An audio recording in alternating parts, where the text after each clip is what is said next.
be thankful. Let me just get a look on the. Give me another stream test. Testing. Check. I see it's coming through now. I'm not hearing it because something's unplugged. What's going on? Lights are jumping, but nothing's happening. Let's see, speaker.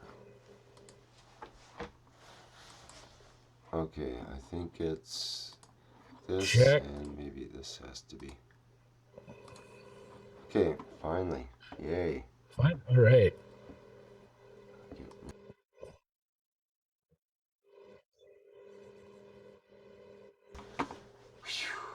Alright, I think I finally got things lined up for the audio here. And we've got our live stream started. And it's Tuesday night, April 5th, 2016. Therefore, it is the Keshe Plasma Reactor group. And I'm Rick Crammond, and maybe I'll just show my face briefly here as we're about to start. Oh yeah, I need to start recording actually on our other Recordomatic here. Record to the cloud. And okay, we got John, you're recording too, good. So let's gives us a copy there. At least anybody else can record later if they need to. And okay, let me briefly start my video before we look at Lee Coates's. Hi, this is me, and oh, there's Guy over there. And behind Guy, you see a whole table full of coils being manufactured over the last couple of days, few days actually. And yeah, a bunch of work going on here at the way far west Canada workshop. Anyway, might have more on that later. Now let's go back to, we're going to start today with Lee Coates, and let's spotlight his video.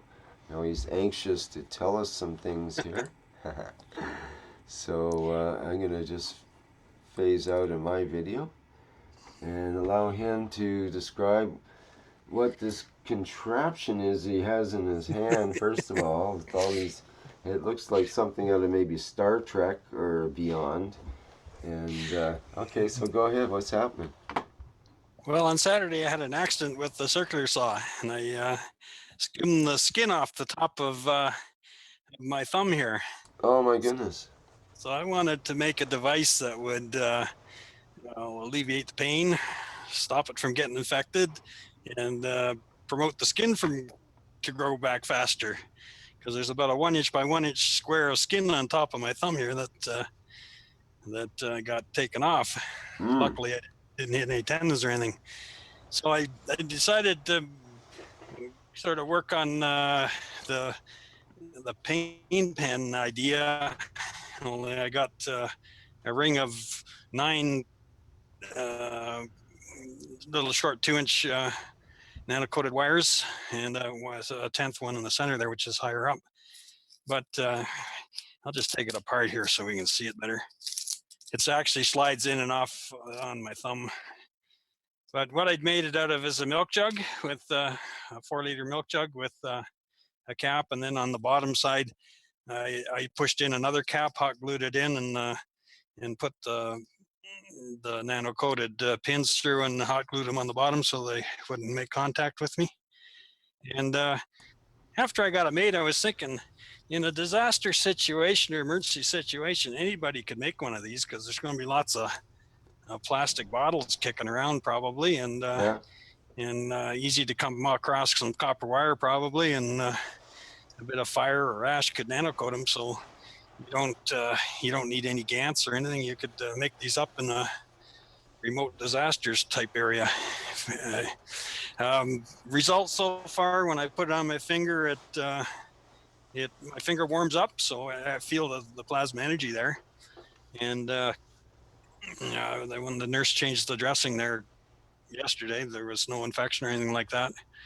It's progressing normally according to the nurse as far as growing skin back. So I was just looking for other people's comments. I think maybe I've got too many wires here. Maybe I should only Did go 3 or did 6 of you them or something. And or what else could I do did for? you the big question I have is, did you show the nurse this? Not yet. Okay. Just a Okay. pretty Just typical, just you know, wondering if you walked in with that first, just to remove that off your thumb before the dressing. That'd be quite incredible.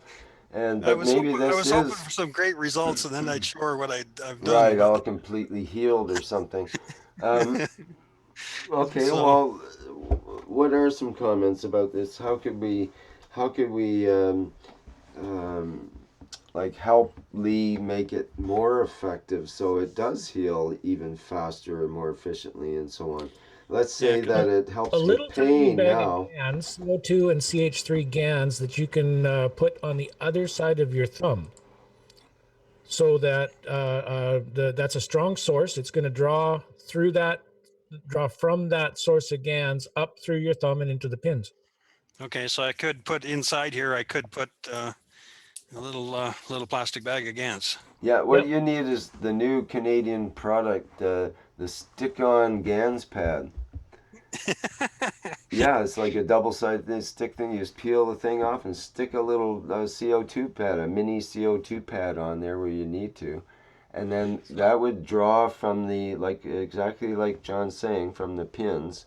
And you want it disposable stick-on pad. You don't want something permanent because that it'll get contaminated one way or another. And it's only good for one person with that pad anyway. You want to remove it and get rid of it once it's contaminated. So it seems to be a good idea. I think we should Yeah, there should market be it. some plastic bag shipping label holders that would work good for Yeah, that. that's an idea. A little mini one for return Yeah. addresses or something.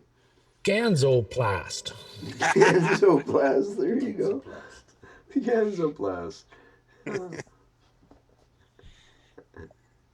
Okay. Yeah, the only thing I can see with that is you've got a very, very weak system with just the pins. Yeah, well, I wanted to cover like the 1 inch by 1 inch area, so that's why I made these short pins, and so Mm-hmm. it's sort of a weak field coming from each pin, but over a broad area. That was my thinking. Yeah, another thing that's possible, it's a little more complex, but that would be to put 2 coils around that. So Around you each have a pin, you mean, magnetic right, and a John? gravitational Oops. bias fields that are being picked up by that coil. That would be another way to get a little bit more blast of plasma. You're saying Yeah, I around almost each feel pin, like it's John? too much blast already. Mm. Because I wear it for about 4 hours, and I feel like I got to take it off, and then you put it back on a few hours later, kind of thing. Okay. So that's what I was wondering, whether maybe I've got too many pins here. Maybe I don't need this Well, many. you definitely have a lot of copper and a lot of plastic sitting over your thumb that would probably rather have air circulating than that in a sense. But Well, if you had a actually, pad underneath, there is an air gap here about a 1/4 inch before it right? hits before the Band-Aid. What if it had a GANS pad on that side? John, what do you think of that idea? Or would that not be appropriate? It would probably work, but I'm thinking about how the plasma is going to interact with all those pins. You're going to Mm-hmm. have a massive field above that, and not quite so big a field below it. That's why I was thinking of having the GANs on the other side of the thumb, so that the plasma had to go through the thumb to get to the pins. Right. Mm-hmm. Mhm. And Another option is, like, there's the 2 caps here. There's actually a compartment in between where the pins go through, which oh could wow, be against, Yeah. sure. I Yeah, wasn't if the sure GANs is that if would the work. GANs is in direct contact with the pins, that would change the whole picture again. Yeah, Mm-hmm. it would be in direct contact if it was in the caps. Yeah. And what about putting a sink on this system in terms of like a saltwater jar sink and some kind of nano-coated wire going to it from one side Well, or another of this contraption? Would that work? Yeah, well, he's not drawing energy out of the system. He's wanting to put energy back in.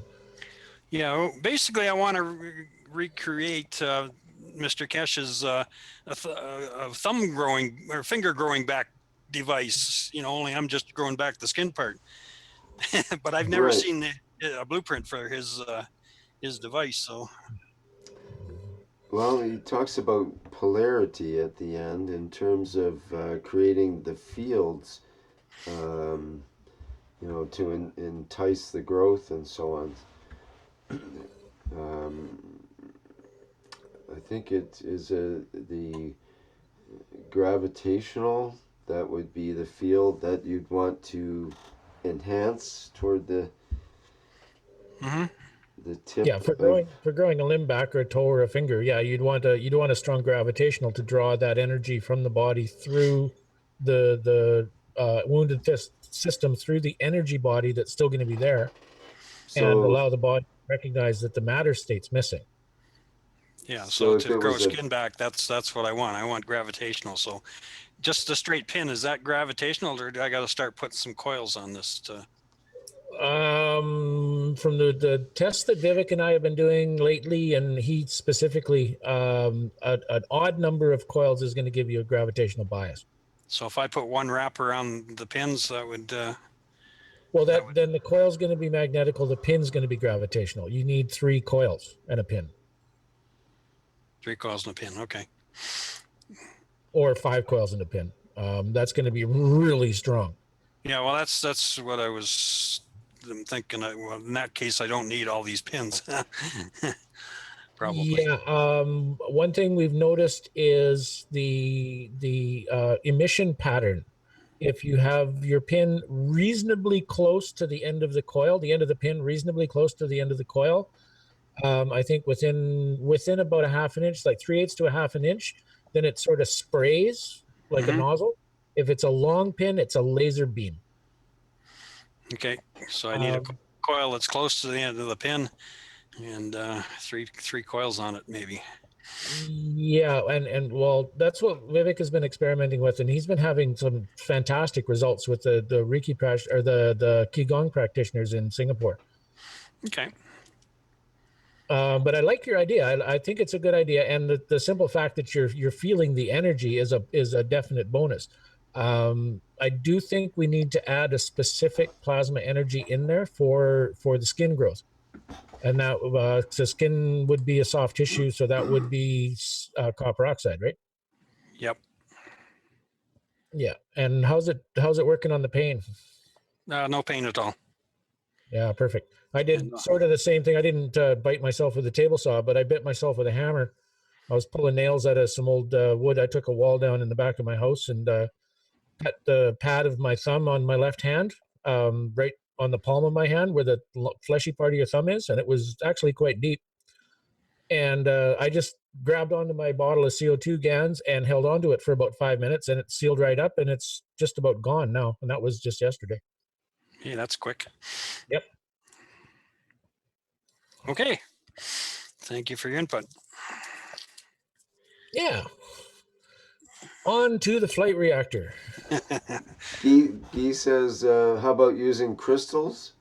So that was a question there. Or a statement, just a statement like that. Maybe you can use crystals, as maybe an addition. I don't know. Just throw that in the air. Yeah, I'm not really sure about the silicon oxide or silicon dioxide for healing devices. I don't know. It just doesn't ring. What about quartz crystals and that sort of thing, traditionally used for healing? Yeah, they use them for healing wand points in China quite a bit. Yeah.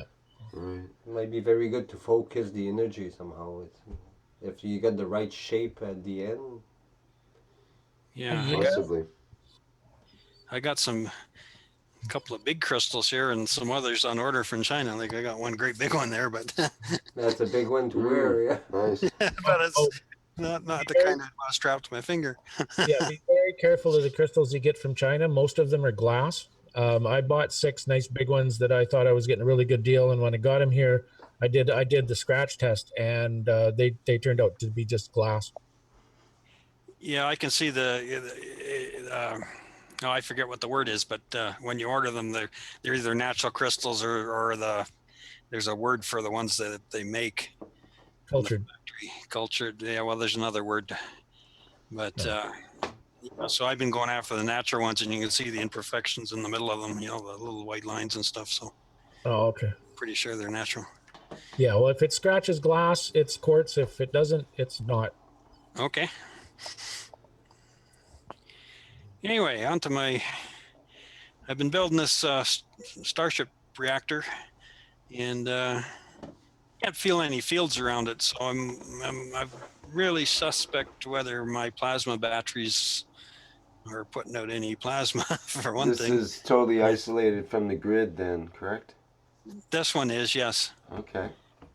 I actually haven't tried to wire this one from the grid because, well, I suppose I could, but put all these different coils and stuff in series or something and put it on the grid. You might be able to use your little thumb thing as a plasma detector, because the pins in that are gonna, if there's any free plasma fields around that, they're gonna eat those up and squirt them into your thumb. You should be able to feel them with that. I never tried that, but okay. So, it's just a thought. Just a thought. Yeah, well, that's how to amplify the field so you can feel it better. So anyway, I've been more batteries. Yeah, that's another option. Like each of these reactors down below, they just got the one battery on them on the side here. So let's have a better look at that setup. That's your individual module, like, eh? Yeah, that's the Starship module, the three on the bottom, one on top. Okay, just turn it sideways. And how do you hold the coil in there? Is that silicone in? Hot.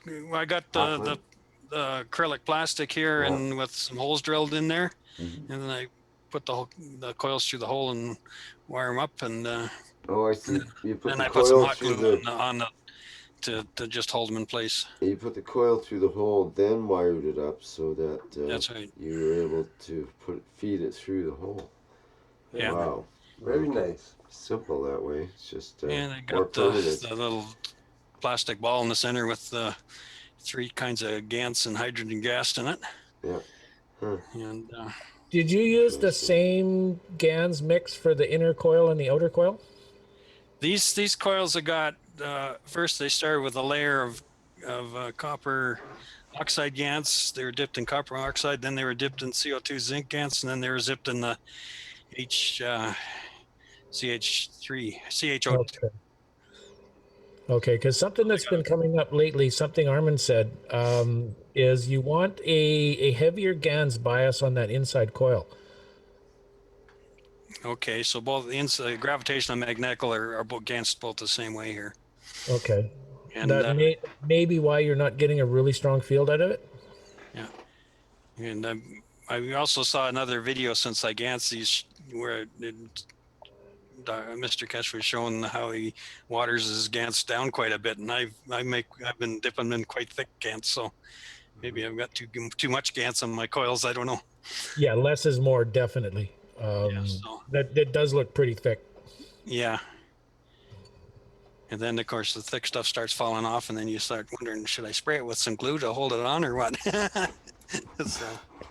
Well, so far, the people that have been using the 20% are having really good results. Okay. And it comes out as just a very, very thin veneer. Okay. So I got on top here, I got one of these battery banks with sets of 4 in parallel, and then the 4 sets are tied in series, and that's running on the magnetic gravitational coils in here. And then I got one plasma battery on these pine cone coils, one battery on the inner loop and one on the outer loop. And I've got all these wires come into these Armin connectors here, so I can plug them and unplug them and wire them in different configurations if I want to. This coil over here is not connected right now. That was something from back in September where Mr. Keshe was saying something about putting an affinity loop into a coil with a crystal in the center and have another crystal in there for control or something. But right, right now it's not connected, and I haven't till I get some power going in this thing. I won't play with it. But that was the idea there. So Yeah. Have you seen Armin's new connection scheme? no. He takes the ends of the wires of his coils that need to be connected together, and he wraps them around a 1/16 mandrel. So it's a really tight coil. And then he simply slides the mating wire through that coil and then wraps the end over. And this is the new MagGrav design, and he's getting really nice results out of that. Okay, so instead of poking the wires in both ends, you have the coil on the one wire and you poke the other one through and put a loop on it. Right, that's what he's been doing down in California, and I think that's the new MagGrav design that's going to be adopted shortly. I see. Which side's the positive and negative on it with the coil?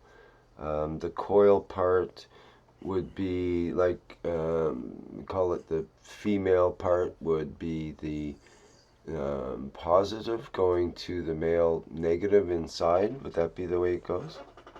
I'd have to go back and look at that recording again and see more clearly. He said he was going to make up drawings and get them released in the next couple of weeks. So we should have more detail on that very shortly. I think it is a one-way connection that way. It's made to flow the plasma one way. Well, it would make sense that the source would be the coil and the destination would be the straight pin through the center. Destination being ground or sink. So the coil would be the right? positive end of the lead. Actually, I think negative is. I think the plasma flows negative to positive. Okay. Let me think. Actually, well, it goes both directions at the same time, which is kind of weird. It's a little hard to wrap my head around. But I'm just thinking about the way the MagGrav is wired originally, and the so-called negative, the gravitational goes to your wall, and the magnetical goes out to the load. Yeah, so it's coming in on the negative and going out on the positive. Well, your primary plasma output is going back into your wall, so it's tending to come out of the negative.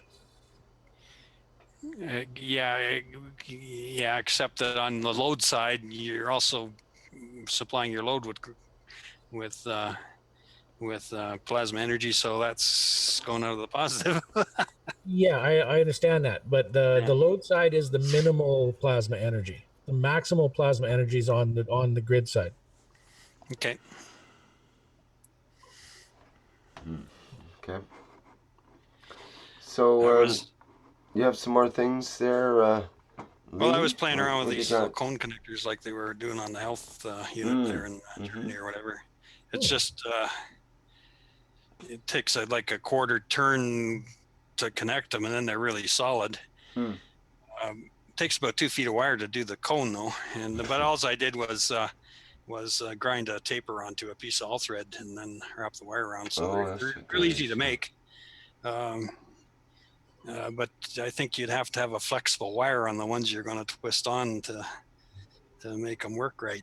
If it was just a solid little jumper wire, you might have a hard time getting them twisted in the right spot. So, yeah, that brings up the question: is when you do put the pressure on it, is that going to bite into your nano coating? Yeah. It sounded like they said it was going to do that, and that every once in a while they would paint them with caustic to re-nanocoat them or something. Okay. I think that's what he said in one of his talks. Maybe you learn to turn it in a certain gentle way, so it's just a certain torque and not more than that. As you yeah, depending of the quality of your nano coating, the thickness of it, and the gentleness of the way you apply them together, I think those factors all really are. Yeah, that's right. Yeah, you wouldn't destroy the nano coating around the whole wire. You just on the contact places. So yeah, so gentle touch might be enough there. This part of the new telephone operator of the future, plugging in all these wires into their sockets. It's very much like the old-time telephone networks. Yeah. So anyway, they're surprisingly easy to make, is what I found out. But That's a great idea with the ready rod because you have the taper on the threads already, and it sort of bites into the. yeah, you can start winding on the thread Yeah, part, and yeah, then it can go to the exactly. tip. Or Yeah, just make sure you got 16 TPI thread rod. Yeah, If your threads don't match the wire diameter, it's gonna make a real mess. yeah, the coarse thread is on a 3/8 rod isn't bad for the 14 gauge wire. It seems to work. Yeah, well, that's 18. That's pretty close. As long as you're not going more than half an inch or so, it shouldn't make too much of a difference. But I Yeah. think 7/16. No, I don't think there is a 16 thread rod actually. I'd have to look in my book. I haven't seen one. I think there's a. Anyway, that's it for me tonight, I think. Been great, thank you, Lee. That's very entertaining and interesting. Impressive too. Impressive, Guy says. Yes, indeed. All right, so any other volunteers? You, and you. Robert, do you have anything you want to present tonight? Or how about Armada? I bet you have something interesting. Libby? I got nothing yet. Okay. Well, thanks for that report. I've been trying to That make fills in miniature. at least 10 seconds. Pardon me, Libby? I've been trying to make. My grandson's birthday is April 15th, Okay. and so I'm gonna just show you what I've been making. But Oh, it's great. I'm calling him a space guy. See if I How can. old is he now? He'll be 3. Wow. So just playing with copper coils. Just let me get you spotlighted there. And, Okay. Okay, there we go. All right, nano-coated voodoo dolls. Well, yeah, kind of, but I want to Nano-coated voodoo learn about dolls. space. And so I've been trying to mail these things, eh? Kesh was talking about. So that was my second attempt. But you know, this is 16 feet, and that's just the body without the head.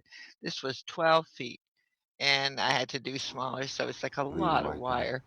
But I wanted to ask you guys, what if I coated it with CO2? Well, Mhm. you want to have some play friends? I want him to have a lot of play friends, yeah. It's just an idea. What would And the intent be when you? What do you think you would create that way? what would I create this way? Peace and love in him and all around him. Right. Well, And playful characters. that's I just want him to get used to playing with copper. But sure. Well, as a that's two good intents right there. So if you, that's it. Sounds like a good combination. and inside this guy's head is an amethyst crystal. Mm-hmm. What's But amethyst known for? I forget now exactly. Transformations. Okay. So it's anyway, it's a crystal I've had for a long time, and I'm trying to move as much stuff as I still have onwards, and especially to my grandchildren. It's just what I'm working on. And also, I have a question. You don't need to look at me, and I sure don't need to look at me.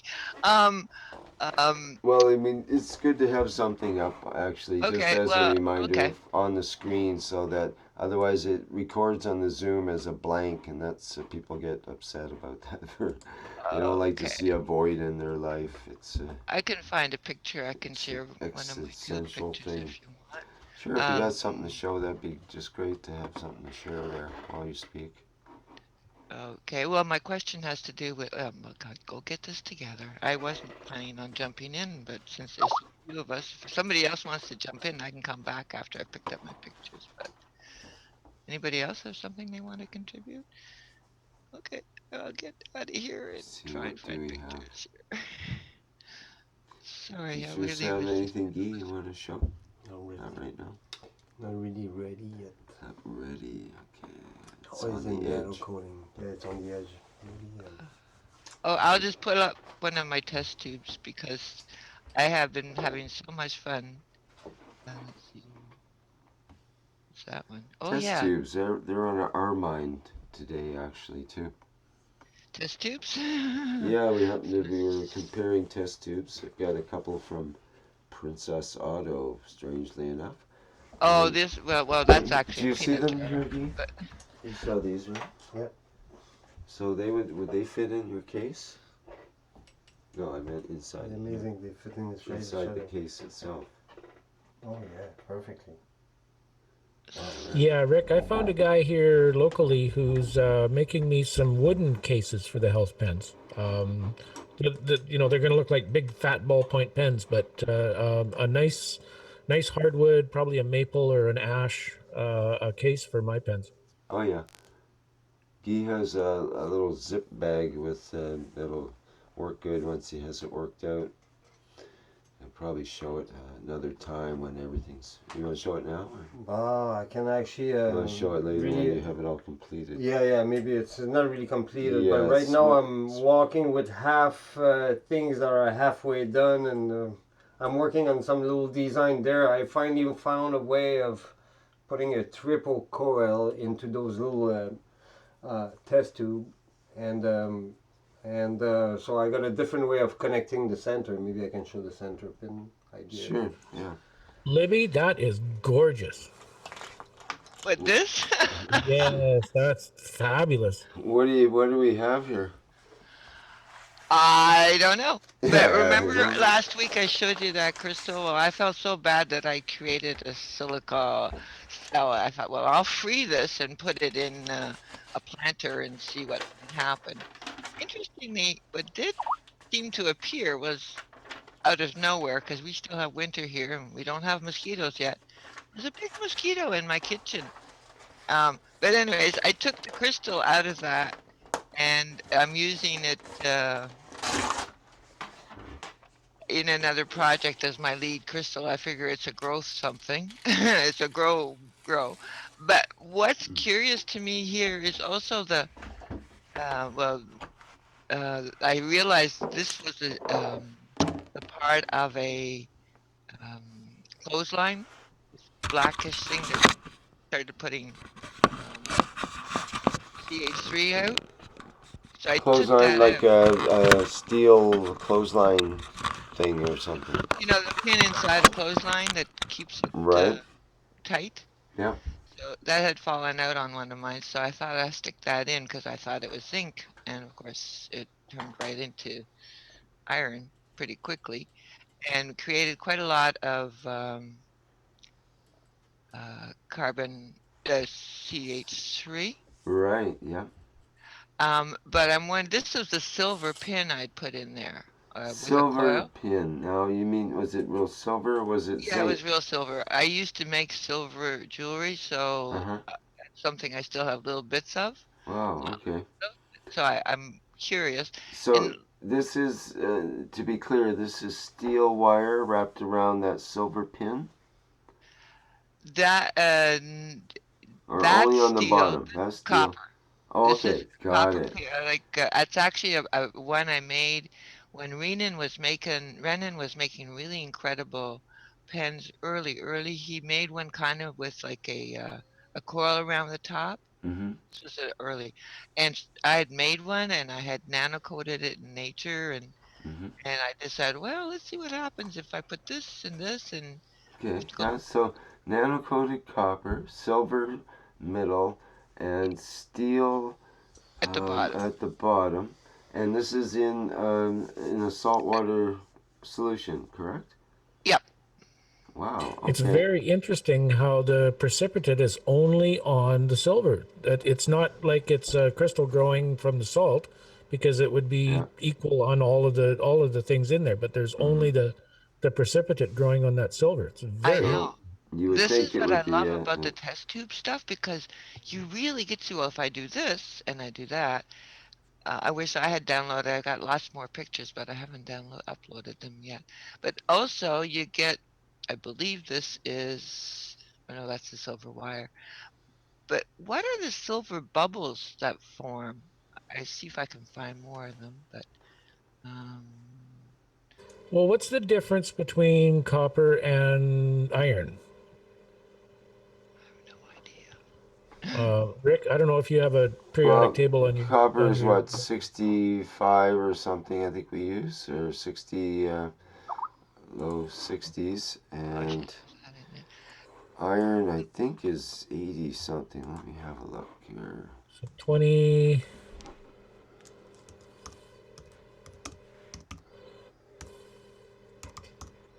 is just what appeared when I washed or rinsed out, not even rinsed out. I took the contents of what that was that I showed last week. And I put that right into the CO2, into my planter. Mm. And just and then diluted it a lot because I didn't really want to kill it. And then I threw a couple of my favorite seeds in there just to see what that might give me later down the road. And that's what that little white quartz pebble looked like when I took it out. So iron is basically 55.8 atomic mass. 56. Okay.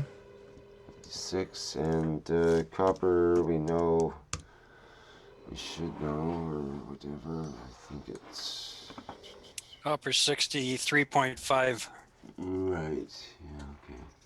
Copper's higher than iron? Oh wow. Okay. Yeah. So that's difference of what? 13? No. I don't remember the numbers now. 11. 11. 11. What would Sorry, be 9. Difference of 9. 9? Okay, so that would be really low. That'd be like boron or yeah, it'd be only on the second line. Sodium maybe? Let's get Boron? Between them, that's what's growing there? Well, that's what we're trying to, I'm looking at the interaction of the fields between the copper and the iron. Yeah. And then we need to get what that interaction is going to create and see if it has an affinity for the weight of the silver. We can kind of sort of get a range of what it might be. Yeah. See if I've got any more pictures there. It just was producing. It was like, wow.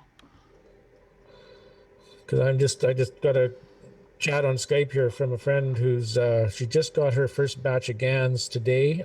She's not able to make it, but she's doing some agricultural work with it. And I had another friend of mine who I taught to make GANs send her a small batch of stuff to play with, and she's okay, what can I do with it? I want to do it. You want to use it right now? And I just said, well, I don't know, maybe you can come on the group if you want to get a newbie in here and get some really new questions coming in. We can bring her in. Oh, definitely. That's always welcome. They're willing to bear with us. We will certainly bear with them. Stuff in there. Right, okay. Oops. Yeah, me trying. Oh, there. So. Oh, these are fairly new pictures. I didn't remember that one being in there. So I decided to take that out. Now I don't know if I've got records of that.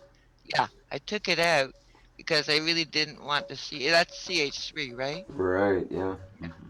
So I thought, well, I'm much more interested in gathering whatever is coming from the silver than, or in.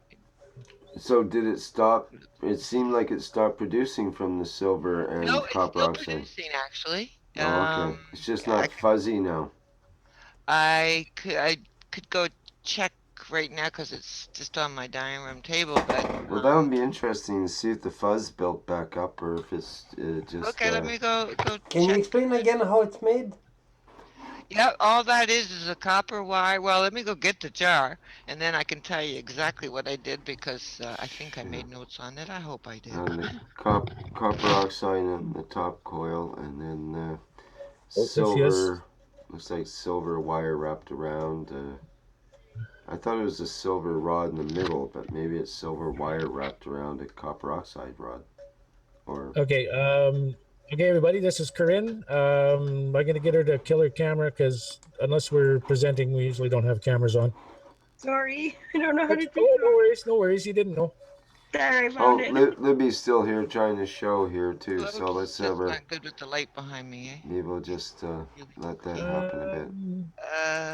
Yeah, it's kind of hard to see with the reflections and stuff. Shoot. Well, since sister came in there, I don't want to take up too much time, but so I can tell you what I'm seeing, which is it's grown back again, but the CH3 has remained, and this was made with seawater, CO2, and GANs of CO2. Okay, is the center pin, the straight pin that goes down the center, is that part of that loop of copper that's on the top? Yep. Okay. Okay. And So that's it's what I'm copper. wondering if that made the difference. So it's copper. It's all copper, With silver and wrapped there's no around more iron in there except the CH3 that was created from, Very interesting. what could I, oh, white, would white work at the back? Not really, black. Well, the problem is we're getting a reflection from your computer screen that's. Oh, so you can't see that. Okay. Well, I'll stop then. And Well, thanks welcome. for the description, though. That's very helpful. That's interesting. It's Cool little phenomenon there. I got lots of little phenomena going on here. I have more experiments, and you know what? While your friend comes on, I'll download some of those pictures, and maybe we can come back if nobody else has sure, got. that would be great. Thank you, Libby. Okay, no problem. Oops, I don't want to do that. I was trying to mute. Oh, good morning, everybody. It's too Here, early. let me. I'll cancel there. I'll cancel the spotlight video. That helps. Oh, yeah, that's good. And do we have something else we can present here as a filler picture? Let's see. Are you asking me, or are you doing it? I'm sort of putting that out to the universe at this moment, not you in Okay. particular. Thank you. Don't really have anything interesting. Yeah, I'm just wondering if I do here. Okay, well, let's put on the CO2 kit that I was looking at as a possible entrant. Okay, we'll just leave that up for fun. Okay. And, okay. Well, I'd like to introduce everybody to Corinne. She's just getting started with this stuff. I've been talking to her about it, and she's intuitively getting it really, really well. But she wants to start working with plants. And so we've been concentrating on how to use the GANs with the plants. And I don't know if she wants to come in and tell her story or ask some questions or whatever, but here's your chance. If you get a whole bunch of different opinions here. Sure. Do I turn the video on or? You don't need to. We got a picture up. Okay. I manage a little store that grows microgreens hydroponically. And we basically have about 16 machines, and most of them have an 80-gallon reservoir in the bottom. And I was thinking that if I put the CO2 GANs in there, it would improve the rate of growth and, deal with a few other issues that we're having in the shop. And I was thinking of just basically dropping a vial of CO2 GANs in the reservoir and seeing what's happening, what would happen. Yeah, we've had a number of people try that. There's a fairly large system down, I think it's in the States. It was just presented just last week. And they've got a 25,000 liter fish tank. It's actually an aquaponic system. And they put a little tiny bottle, about 2 ounces of GANs in one of their grow beds. And they noticed right away the plants grew better. They grew faster. The fish were happier. They were more active. They were healthier. A whole bunch of things changed. So I'm really sure that adding even just a little tiny bit, shouldn't, a little blob the size of a pea into your reservoirs is going to make a big difference. But then there was that issue of retrograding the seeds to their ancient strains that I'm concerned about. Yes. Yeah, I think we discussed that. Cultivators. Yeah, we discussed that before, and I think the solution we came up with was do the first 2 or 3 days, get them germinated with just plain old water, and then put them in the systems. But I understand that's not going to work for you. No, because we sort of germinate at the top of each one of them. So there's different growth stages in each cultivator.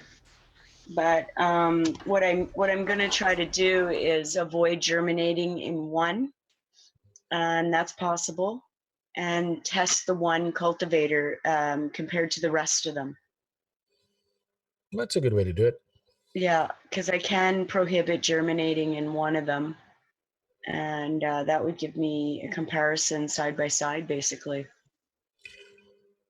Yeah, it'd be kind of funny if your broccoli grew up as big blue flowers. Yeah, I'm gonna have some splaining to do, Lucy, if this when this works. You know what I mean? Yeah. I don't think I'll be hearing complaints. I'll just tell them I planted them with love. But I just received my GANs today from a friend of John's, and sitting here with 3 little vials. I have a question though, John. 2 of them are filled with water, like the one that you showed me in your video. But then the third one doesn't have any water at all. It just has like the plasma, and it's kind of like stuck to the jar. There's a Which little color is it? in there. What color is it? It's white. They're all white. Oh, they're all white. They shouldn't be. One should be white. One should be greeny blue, like the blue bottle there, and one should be almost like a rusty red. No, they're all. If you want, I'll turn my camera on. You could see. Sure. See what Pat sent you.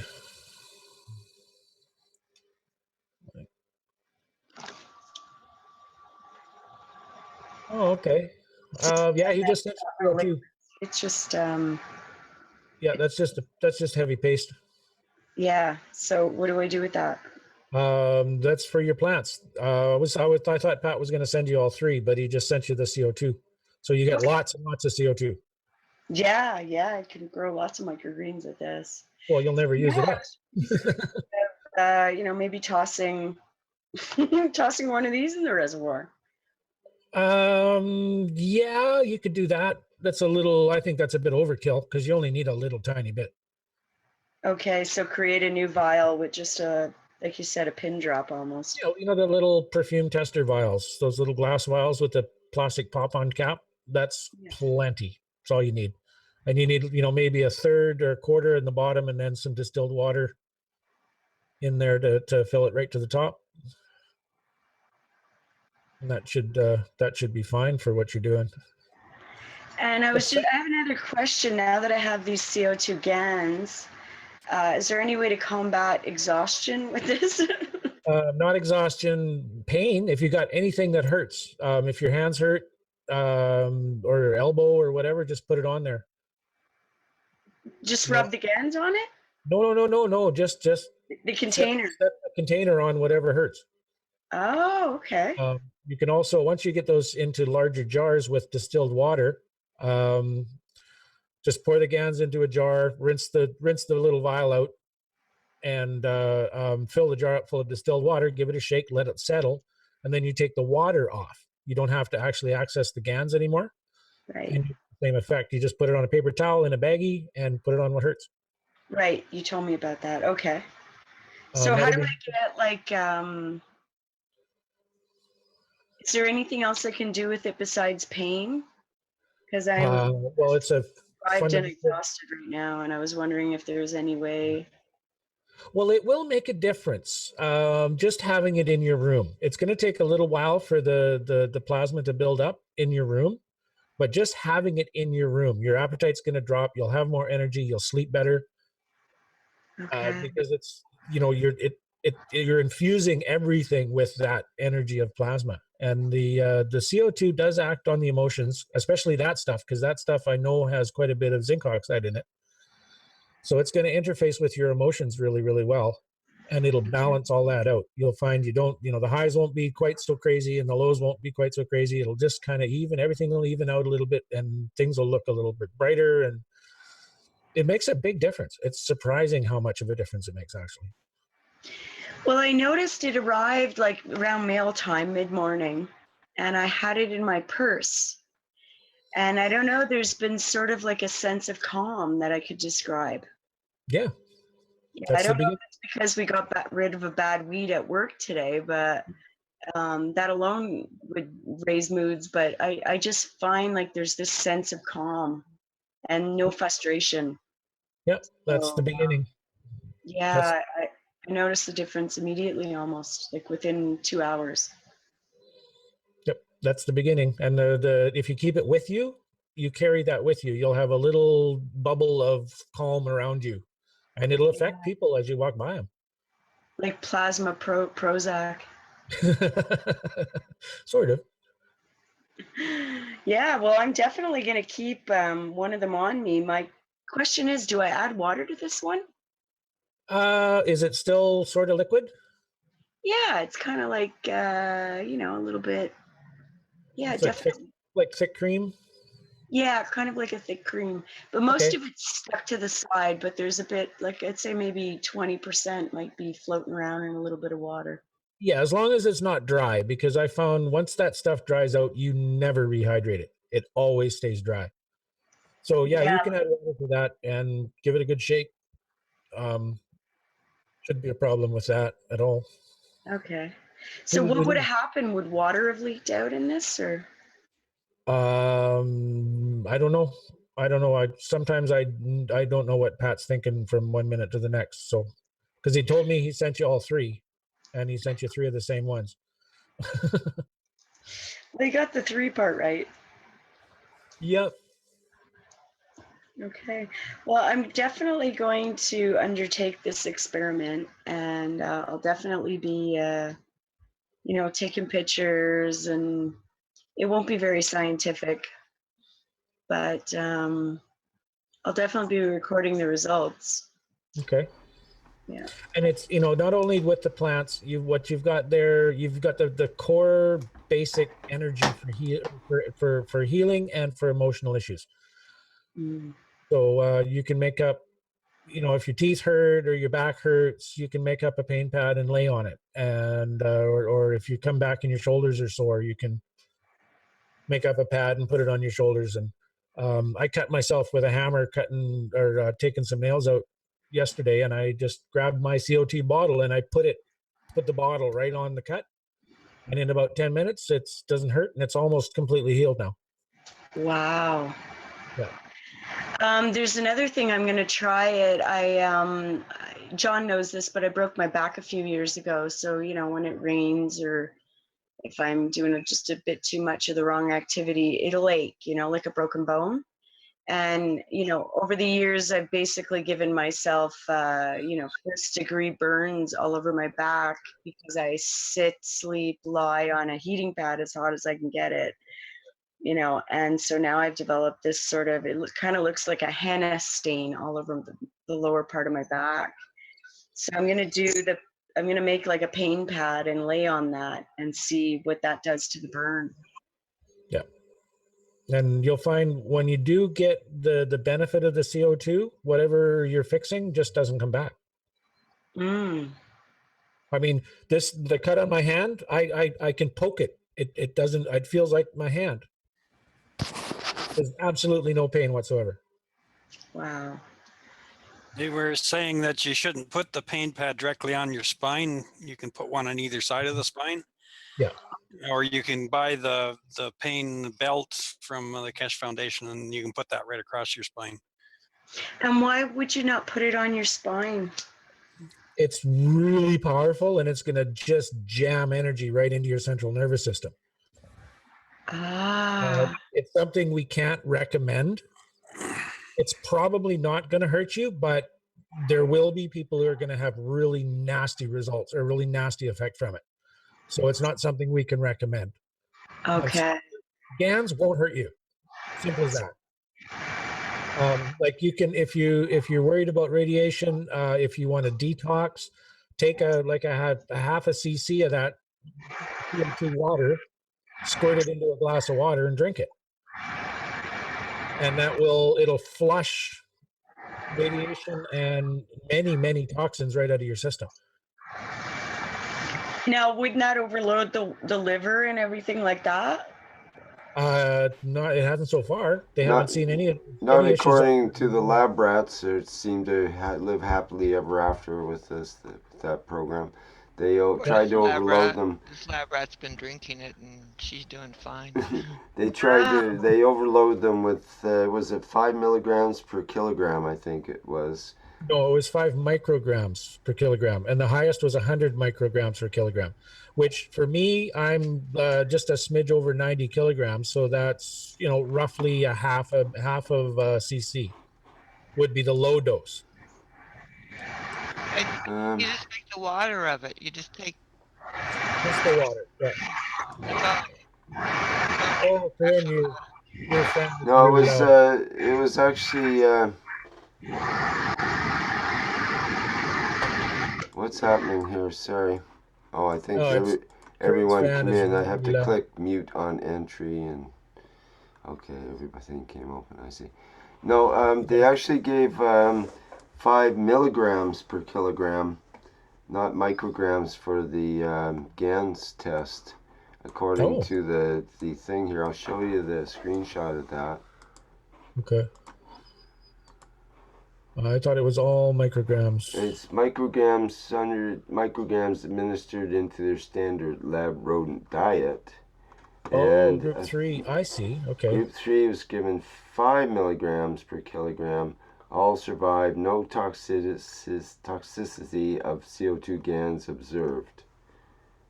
So that was interesting. Yeah, and I'm really interested in group 4 too, where it dealt with the infections, with the influenza infection. So Right. it eats viruses as well. Yeah. Seems to. That's good. Very, very interesting stuff. Yeah, there's all kinds of we're finding all sorts of different things. And I think Mr. Keshe announced on the workshop my Tuesday morning that the human trials in Japan are done, and we don't have to worry about asking, telling people, yeah, go ahead and drink this stuff. Just be gentle with it. The products, the commercial products are ready to come out. They should be released here very shortly. Very interesting stuff. How did you get muted, Rick? Oh, there he goes. Hi. Well, that's good news. I was wondering if the 5 milligrams per kilogram, that would be a lab rat. Let's say it's a human that was 100 kilograms. That would be 500 milligrams. That'd be half a gram of the actual CO2 GANs ingested, and that would be roughly equivalent to a 220-pound human or something like that.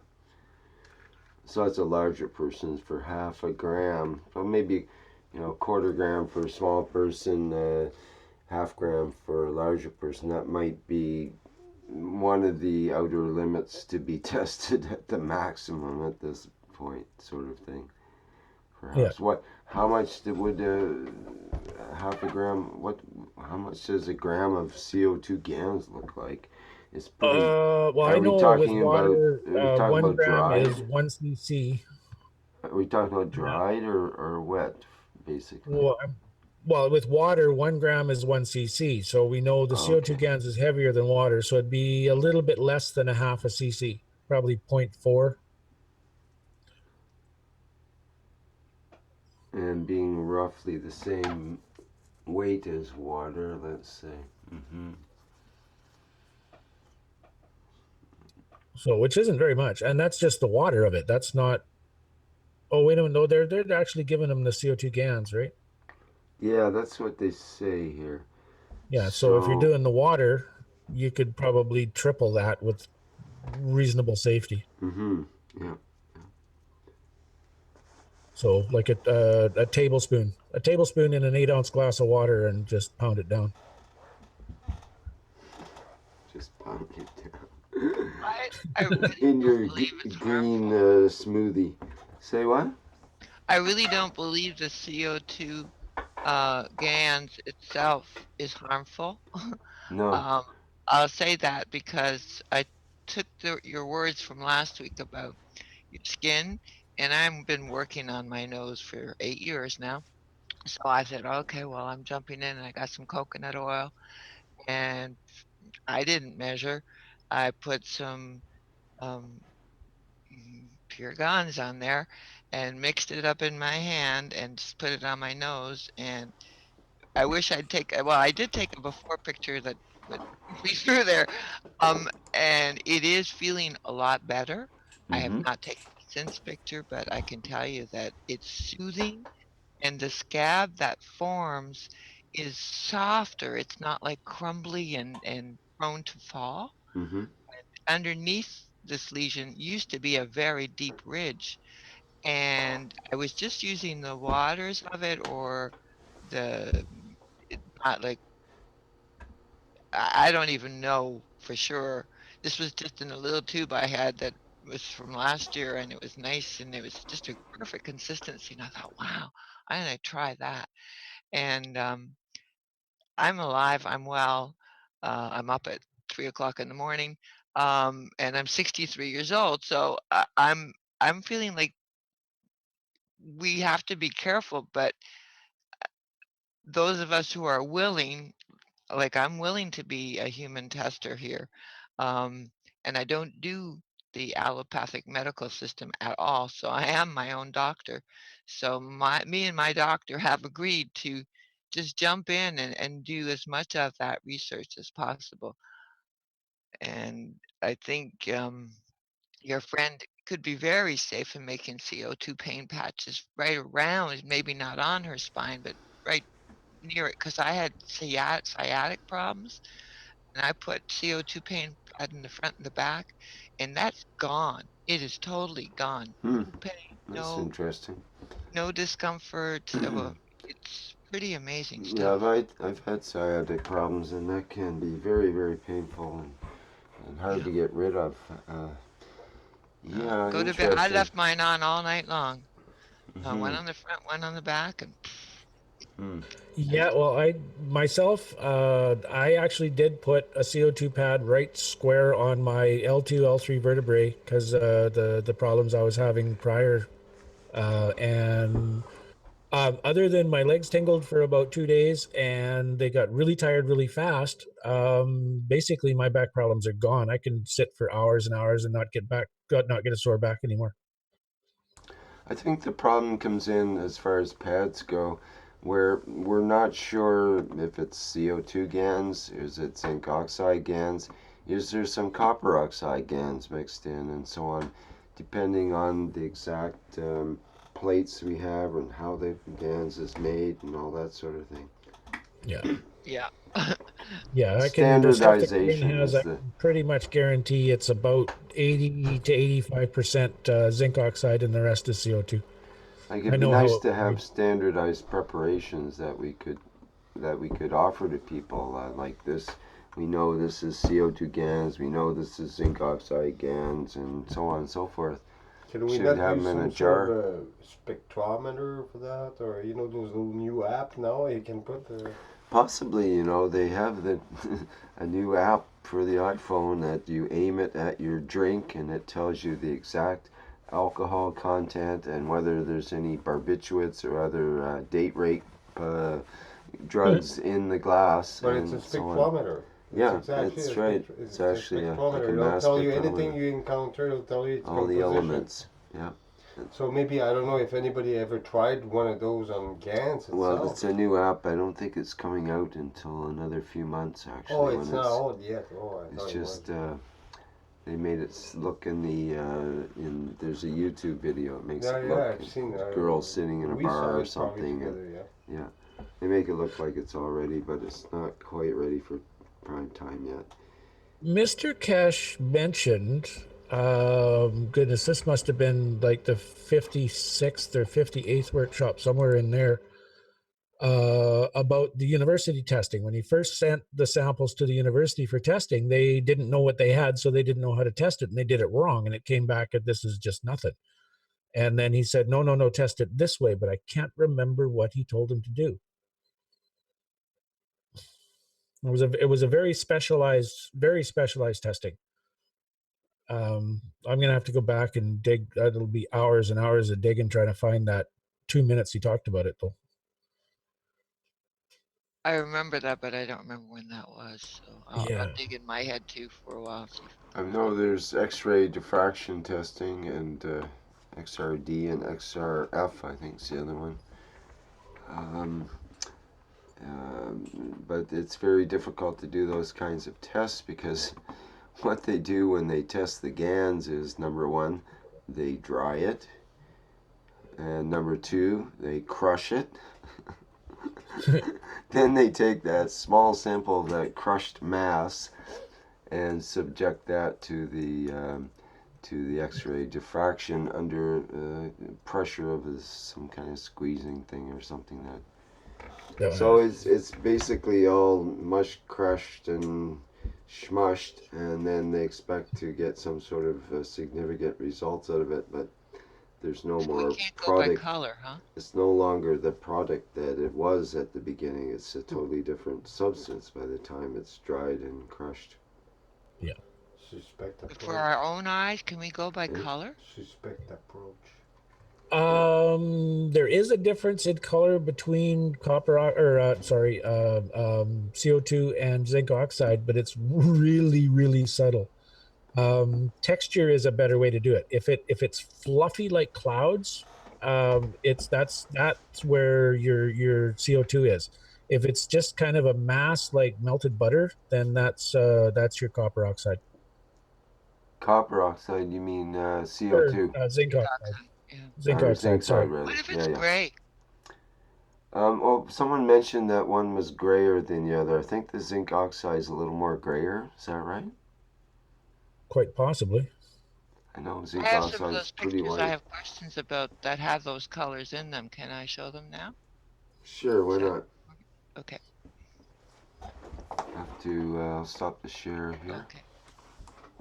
Yeah, colors may not come up very good on the computer, but if there's a difference, we should be able to see a difference. Well, that's this again, and this loves to float.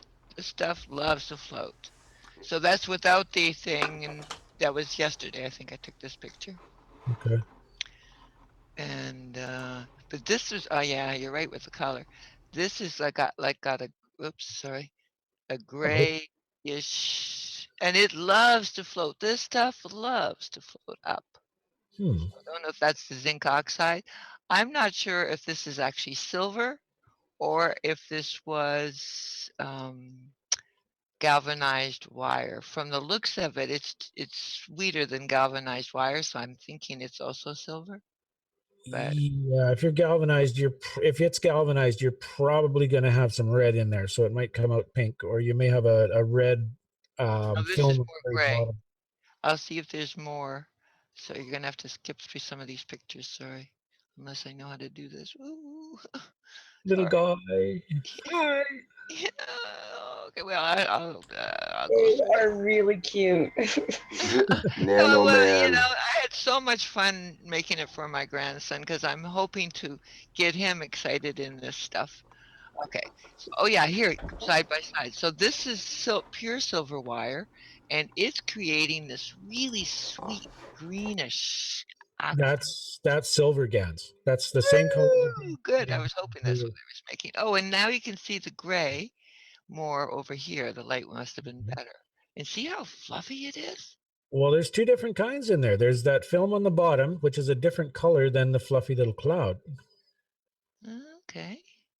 I might have another picture right after it. I took a few. A little more gray, perhaps, on the bottom. Yeah, and there you see the gray too up here. Yeah. How gray it is compared to this beautiful silver.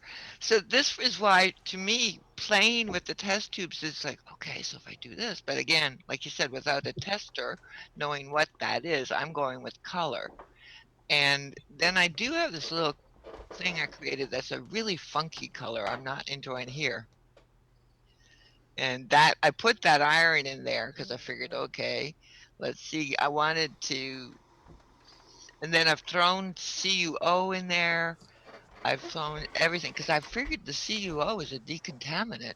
I want to kind of make this not so dirty looking. And it's got a copper egg reactor. It's got all kinds of stuff in there. Maybe that's why it's too much stuff. Did you see how Yeah, dirty you got so many interactions in there. I can't even begin to predict what's coming out of it. Yeah. But that nano coating looks really nice. Your outdoor nano coating, that's looking really good. Oh, it is. It's amazing. I tell you, nature is our best friend. Um, yeah, so there's that crystal I took from the system. That's going to be the lead in here because before I had galvanized wire and I realized I didn't really want the CH3. I'm not sure why. I was shy of it, I guess. And so we had a snowfall yesterday. I was like, whoa, what's this about? But these are all the different reactors I've made. I'm hoping that they are and I feel like they are communicating. I keep adding parts to them, like there's a little thing here, so I'm trying to nano coat them yet again together. And here, Dave had mentioned making a Triskelion into a 3 kind of one on top of the, so you take the middle part and then you put the one part above and one part below. I might have another picture of that. And it nano coated fantastic in nature. And here I dropped a little bit of CUO water on some snow. I figured, okay, do your thing, see what you can do for me. I just love playing with nature. I figure she coats everything, so let her coat what I'm doing. It's a long, slow process. I did one, oh, this was just a Himalayan rock lamp by a glass ashtray that's black, and somehow it just drew the Himalayan salt to it. And Wow. anything I put in there becomes beautiful blue. See this beautiful? Mhm. Those are recent, so they That's haven't interesting. coated yet. This But black ashtray, what kind of glass you mean? It was glass, yeah, black it's kind glass? of glass. It's an ashtray my son got a long time ago from some blues bar. You can't even see that now. That thing is coated. So whenever I need some CUO, I just go in there, pick a little bit up, put it in some water, and add stuff to it, and eventually I get more. It's a slow process, but it works. So All right. Himalayan salt, people, to me that equals. Oh, so this baby, I wanted to see how long nature without any accelerants would take to get dark, dark, dark. It took 30 days. Yeah. Yeah. And it Yeah, I was, was going to say that the one you have, the first one you showed there hanging in the garden. yeah, oh yeah. I was just going to make a joke and get Rick to see if he could calculate the field interactions. I'll see if I can find that. Where was that hanging in the garden? Oh, in the snow. Yeah, this one? Yeah. Is a lot. Yeah, This was my definitely. first one that My I made. question was going to be whether the snow stuck to the nano coating or whether it would be warmer than the environment somehow or too slick for the snow to stick to it. Nope, not no. Yeah, I've got pictures of everything, different things that have been covered in snow, and what it does do though, it concentrates whatever caustics are in the rain or the snow, because where they land, they leave a nice, after they stay there for a day or two, they leave a really beautiful dark stain. So, and then I think a cold caustic and hot caustic, and I figure that's what nature's doing to this stuff. She's just Yeah, most certainly. doing her thing. Yeah, it's gorgeous.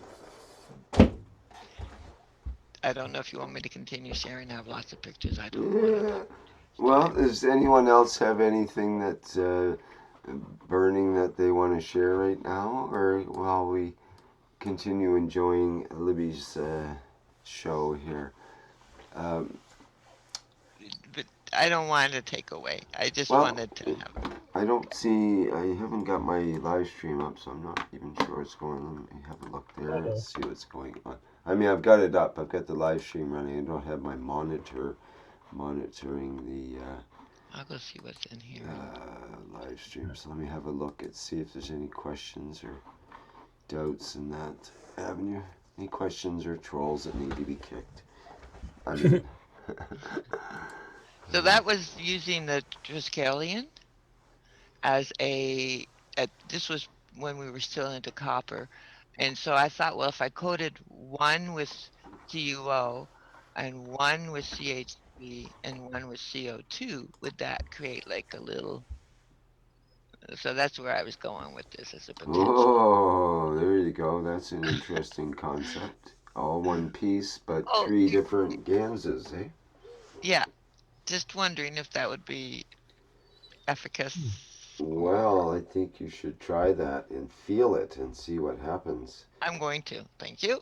Yeah, it's a lovely idea. I like it. It's like it's a Gans sandwich, but it's all one piece of bread. Yeah. And that's another question I have. And I had this idea after last week's show.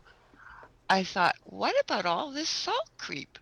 because I, like many of us, have projects that didn't get finished and it evaporated, and there's this salt Yes. creep. And Yes.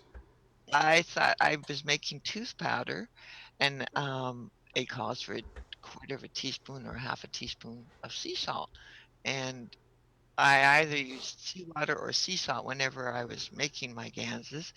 And so I thought, and again, where the a salt creep goes, it does take on the hue. So where it's on the nano coated copper, it becomes a blue. You have to look at it. It's got a blue hue to it. So I figure, okay, that's CuO, and the white must be white, and the orangey must be CH3. And so I took a quarter teaspoon of that sea salt, the CO2 sea salt, what I would call sea salt, because if it comes from what we were making the CO2 from, would it not have some part of it within the sea salt now? Is my feeling about it. So that's another guinea pig thing I'm doing. I'm not recommending this to anybody. I'm just saying I'm exploring that as a venue. And I've got to tell you that my teeth and my gums feel a lot better. And the recipe is kaolin clay, baking soda, and sea salt, and a couple of drops of peppermint oil. So it's a pretty safe mixture to put in my mouth anyways. But I did take a couple of grains of the CuO salt creep. You know what I mean when I say salt creep, everybody? Oh yeah. Oh yeah. Okay. Um, and I'm exploring. Do you guys have any ideas about that, or should I? I'll keep you Well, posted if it's still alive. and by salt creep, just to be clear, you mean the salt that creeps up the sides of the wire or sides of the container? Yeah, Okay. because on the copper coils it becomes bluish. Yes, it can, depending on the atmospheric conditions. Yes. Yeah, and on the zinc it's whitish. And on the iron, if there is any around, it's oranges. Hmm. So I just figured, well, it's sea salt and my recipe calls for sea salt, so okay. But again, this is just me exploring as a older woman ready to just play and discover whatever she can discover while she's still kicking. Yeah, it probably is carrying some of the GANs up with it. Yeah, yeah, that's what I figured. Okay. Definitely makes sense. Well, salt creep's an interesting concept that recently I've been thinking what's happening, and I see the same thing in crystal structures. Like if you use borax, for example, and create crystals, you get this creep happening where the crystal starts rising. It wants to go against gravity. And the same with the salt. It creeps up the sides of the container, and all of a sudden, you see it on the outsides of the container, whether it's sea salt or the caustic. It'll both do a similar thing. So I'm thinking, well, this stuff, this crystallized structures, it wants to levitate. It just wants to rise. It wants to go against gravity up in the same way that trees do. Trees, they're anti-gravity machines. They, over their life, they lift many tons vertically upward off the surface of the earth as if levitating in a way. And it's So, so abundant. And I figure if we're getting so much of this is the universe telling us, I'm here, look at me, because it's so abundant. I mean, we have problems getting this, problems getting that, but boy, salt creep's not a problem. And Mark also, he was the inspiration last week. Is he on? Because he had salt creep all over the place. And I was like, wow, look at all that. yeah, that's right. I Yeah, remember that one. yeah, When the salt concentration goes up because of the fluid level going down, all of a yeah. sudden you've got a mad case of salt creep. So, Who yeah, knows? it's We might be able to. interesting. That But might that be a new salt product. still, it wants to keep rising, even as it's drying up totally. It still wants to keep rising up into the air. It's like Yeah. it's got its own built-in levitation system that we just have to tie into in a more effective way. And while I have this picture on, I'll say that until I added this outer coil, these little mini whatever tiny coil, what do we call these? Double coils have one section has silver in it and one section has galvanized wire, and it wasn't doing anything, and it was outside for days and days and days. Then I took this outer one and put a galvanized coil on it, and that thing took off. The like The outer yes, one, is that a galvanized? The outer one that you put on? the inside of it is just a galvanized wire. Okay. The outside is copper coil. Okay. Uh, Yeah. and when I did that, within a day, this had become gray down here. And then because it takes longer because it all goes down, right? Mm. But then now I think I've got more. Let's see. Oops, no, this is What's interesting with the look galvanized you put in down in there? here. How that just went. Okay, we're singing now. That was combined with these two at certain points. Uh, There's two here, two there, one on opposite sides, two on the other side to the bottom. This is a vector equilibrium. And then there's triangles created between some here. And it just got coated like this, really solid. And then this is after lots of rain and wind and sun and cold temperatures and warm temperatures. And Mm. this part happened after the first day with absolutely nothing. It was like having the galvanized wire or the outer coil. It might have been having the two coils finally together that it just took off. I was amazed by that. Yeah, well, having that galvanized iron, I guess it would be inner wire, and Yeah. then you have the copper and nano-coated copper around that. That's an interesting. You almost have four different, or five, or even six different elements between the oxides and the elements and so on there, and the interactions are more, but also the iron core is in a way kind of more gravitational because it's a magnet. It's magnetical, but it's a heavy magnet type. It's iron is what magnets are made out of, and it can be made magnetic, and it's very much a pulling into the center, but it creates its own magnetic field where copper doesn't do it that way. Copper has to create it through more electrical or other inductive interactions, whereas what am I trying to say? The iron is more magnetic, I should say. It has a magnetic component to it it's easily magnetized by coil current going through it or stroking it with a magnet and so on. So it's a different type of substance than having the copper wire as a core, which we normally have in the magrev units. Well, this was me trying to understand if I create the conditions for the GANs to be created by mixing, then wouldn't then it become its own reactors? This is me still trying to understand it. Well, you're pretty close to the ocean too, so you've got a fairly high salt content in your air. I So do. you do have GANS collectors hanging in your garden, really. Yeah. Mm-hmm. And it does look like the precipitate at the bottom of that coil is some sort of a GANS. I wouldn't know what it is, but it looks like, it doesn't look like an oxide. It's certainly not what we would see on copper normally. Yeah. And there is if you zoom out, you can see there's a little bit of a pattern there. You've got some at about 10 o'clock. You've got some a little on the other side. That pattern may be a function of your vector equilibrium, the field interactions. You get a node coming out at 10 o'clock. You've got a node coming out at 7 o'clock. Yeah. Well, the whole thing is nice and dark now. And I'm trying to see if I have any of those pictures. I was really pleased with how this worked out. I was like, okay, I'm discovering something, but whether it's Yeah.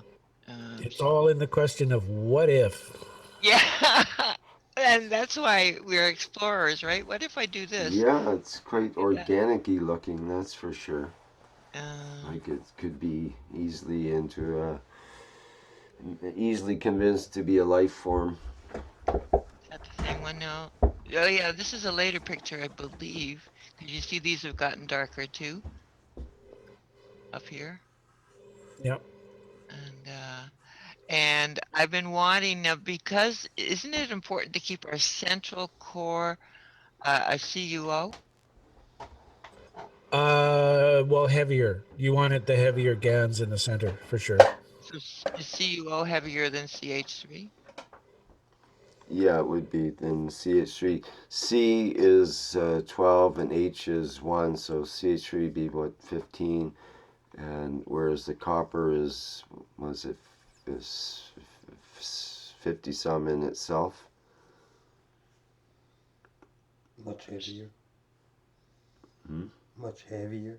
Or the Yeah, copper is definitely heavier than carbon. So yeah, even the carbon dioxide. So you have carbon and 2 oxygens, which are 2 16s for 32, is more than the carbon CH3 carbon with 3 hydrogens, which is only 15, about half of that, less than half of that.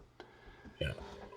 This is now hanging in my living room, but it's very dark in here, and I've had a really nice experiences having naps. My cats sleep underneath it, Yeah. so it feels like it's my main reactor, shall I say, and it feels like it's connected to Jackie's feeding device. I ask it to Yeah. feed Jackie's feeding device with peace and love, and everything else with peace and love. How do you hang it? How do you have it presented? I have it hanging. Well, again, I could put lights on, but I don't think you'd see it. It's hanging from a ceiling hook or that has some chimes on it. Well, actually, you might. It was. I have a picture of something else. Was hanging. Oops, not there. Sorry. Yes, we try not to show our desktop, but Yeah. I will Or that. minimize the live stream picture in this Oh, case so for a sorry. moment. I know you know about it. Here. It's hanging. Oh, there it is. Okay. This is it now. Let me get zoomed in here. See how dark it is now, John? Oh wow, looks good. Yeah, it's And gorgeous. It's I really just good, added my doesn't it? buddy there for a picture, but so that's hanging in the living room, and you can't. So there's an infinity. Uh-huh. Oh wait, no, I added it to yet another thing. That's me adding it to everything. This is the darkness of the outer coil. Mm-hmm. Yeah, and I was also wondering. I do notice that if you put things that are non-nano-coated near things that are nano-coated, you see this guy already got darker here. Yeah, right. That's how the wiring in your house will become nano-coated Yeah. and so on. Well, As the I story believe the goes. wiring in my house is already because I've had so much of this stuff around for so long. And that's a good comparison, you know, like if you had a little guy just with his left arm touching the sculpture and not the right one, does that mean his left will definitely get nano-coated first? And how much faster would it be than the right side and so on? It's a good test with your little guy there. Like his left leg looks like it's getting coated faster because it's kind of embedded in the structure more. Yeah. Yeah. Well, I do want to send it to my grandson before that. So Yeah, right. anyway, we'll see. But this is, how much fun we can have when we play around with the Keshe technology. I just say play Well, whatever you're inspired to do. yeah, that's right. We had fun yesterday just cranking out coils and, just sitting here and make a coil and measure it and get another one made and just you get into the drill of it, so to speak. And yeah, it becomes Oh, very punny, fun. Rick. Very punny. And these are all hand coiled on my side. I should learn how to do it with a drill. It would make it much easier. But there is Oh, yeah. so much joy in putting love when I'm stretching out the copper. Mm-hmm. First, if you get any bumps or anything out of it, just putting love into it, Mm-hmm. it becomes alive in your hands. Each one that we pulled off rod here we blessed and had, you know, it was like a new offspring. Each one was like a little baby that you handle and gently lay onto the table and so on. Yes. Yeah, they really are. Anyway, I thank you so much for letting me show my stuff. Thank you, Libby, for being able to have some pictures for us to show here, and love seeing your stuff. So thank you. I'm so glad you're excited about this and continue to work with it. And basically, you work with this on a daily basis for, you know, probably an hour a day or up to 10 or 12 hours, probably in some days, I'm assuming. Is that more or less correct? Or Yeah, they're my best friends. I keep getting encouraging, nurturing ideas. right. So I was going to say you get inspired and then you get on a train of thought and away you go on certain ideas and so on. Yeah, and mostly I get these ideas as I lay on the couch near this device or any of the devices. Hmm. And I love to take short naps. And while I'm falling asleep, it's as if the ideas of what I'm going to do next come up. And then I fall asleep and I come up and I wake up and I'm like, okay, now let's go do this. I'm Yeah. off and running, and it's really quite amazing. Yeah. That it looks like I have a lot of wire, and it does use a lot of wire, but I'm just finding things that I've been gifted with, or I was able to get or Well, find, and that's a good point because at one point I remember, I think it was you that was just saying how difficult it was to get started, not having the wire. Where do I find wire and that kind of thing. So where did you end up getting wire along your journey? I my wonder. journey has been household wire. But it there's some household wire, and I think it may be treated because I noticed it took longer to nanocoat. But you get 8 strands of 16 gauge wire at Rona. I think it's called Lowe's now. Lowe's bought it, but Rona, which is a home hardware store or a hardware store, Mm-hmm. and also I find places that sell house wire, and but you can get I think it's 14 times 3. 14 What it's 3. called, Yeah. John. But I find 14 hard to work with in my hands, Oh, it and is. Yes, 16. especially on the tighter coils, which you get work hardened even more, and they're Yeah, harder to unwind and so on. yeah. So I like to play with 16. That seems to be my Yeah. level Yeah. of comfort, and that does come. I bought some 12 feet for $19.60, including taxes, and there were 8 wires in there. Oh, So okay. that gave me a lot to play with, Yeah. and that's and then I asked people if I have been receiving donations, but I receive them through PayPal, so I have to get help getting them cash because I don't actually have a bank account. Um, but things are coming my way. People are seeing what I'm doing. I'm showing people who aren't involved with the cash what I'm doing, and they're getting excited, and so I'm teaching them to make test tubes to learn, Mm-hmm. and it's fun. I love what we're learning, and Yeah. I'm hoping I can somehow get registered for the classes in the new set. But again, with the way I live, it might be more difficult.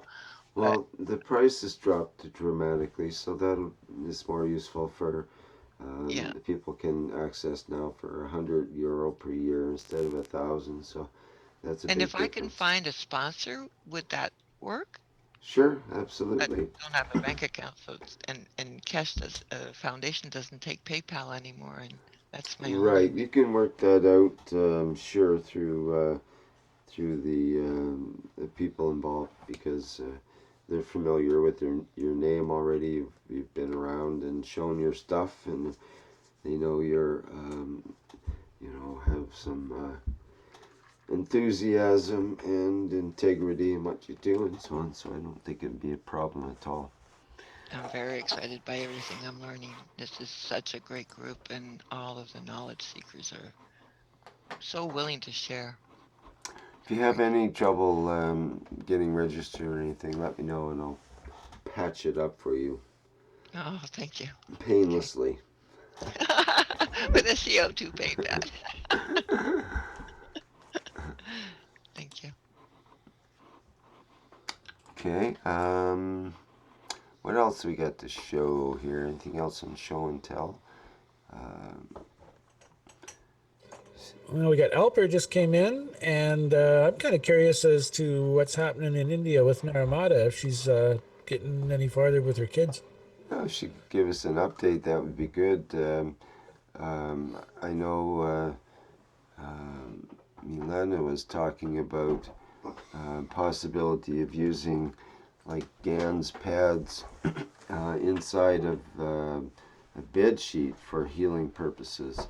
And for these kids in the orphanages, that would be a great way for to allow them to have those effects without having to put something awkward inside their sort of crib bed area where they're kind of caged in a way and they have limited motion.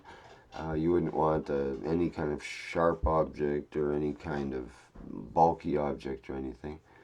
And maybe it could be as part of a bedspread or part of the bedding itself, or maybe just a pad that goes underneath the bedding.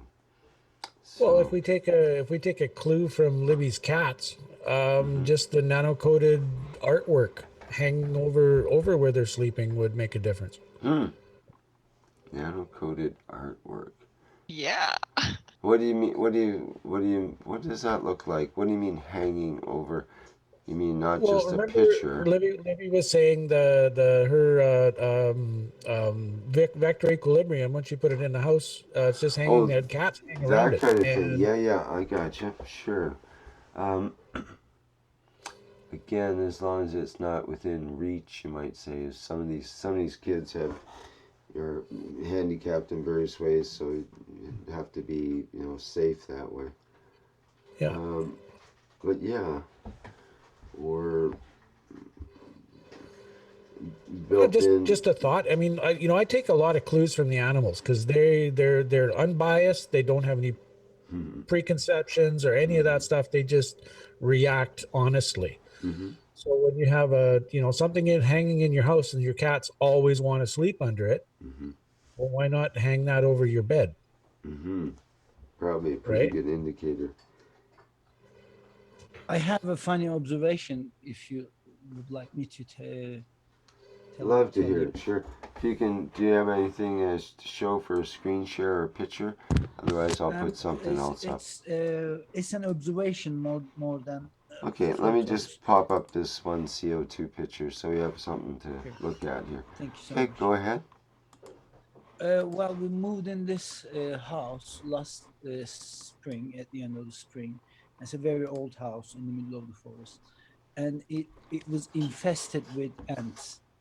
Mm-hmm. It was literally within the walls, and they had their colonies, and they're all over the place. And we've in my studio,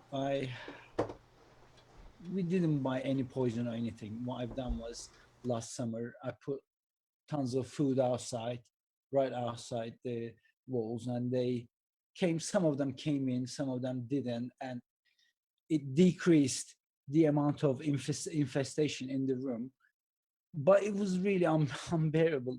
But this year, since um, this spring, they're supposed to be all around the place, and there are no ants within the reach of the unit.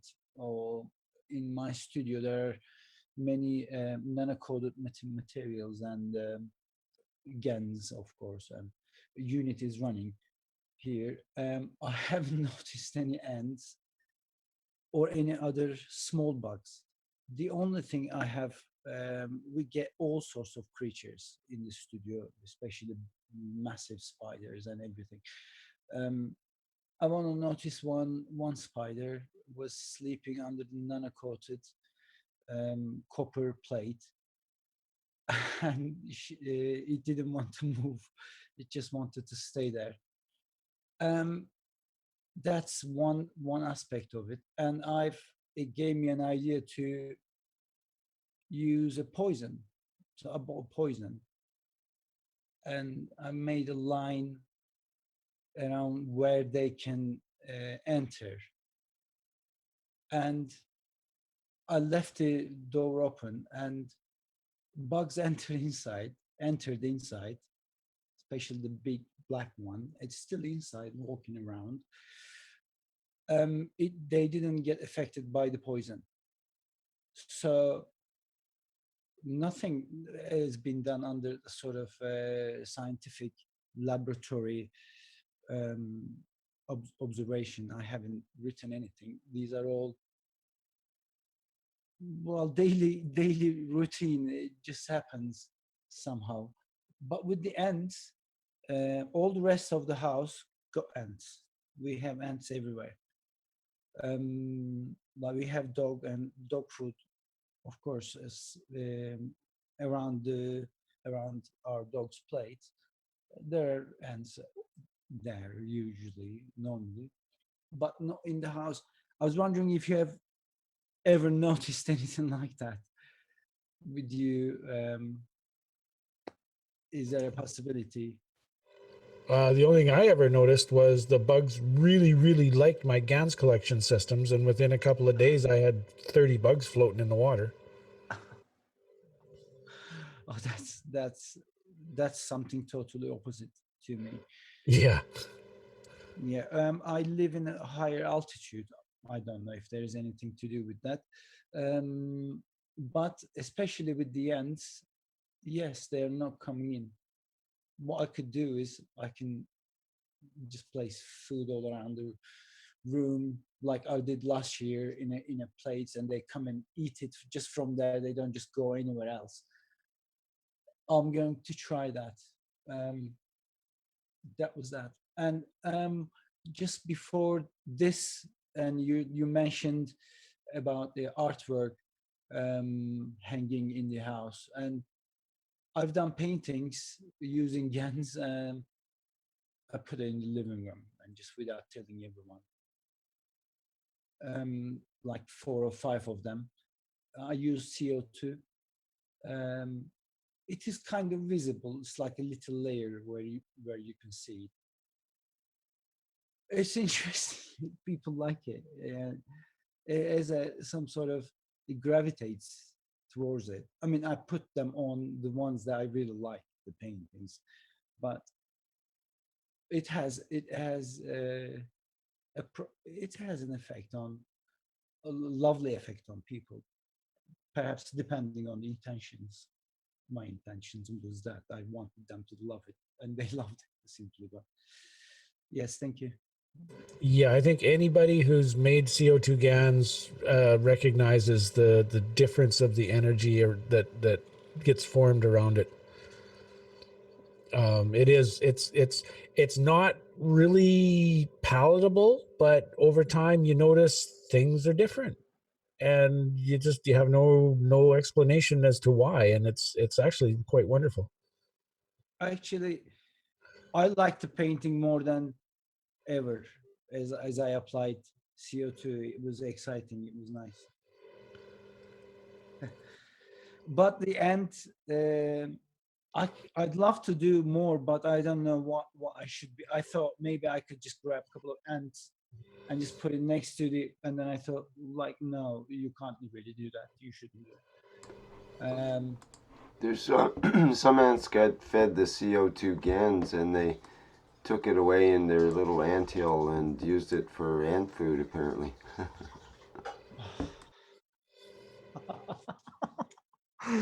So that's one way to tell whether it gets accepted. Whether is it going to deter ants, or they enjoy it and they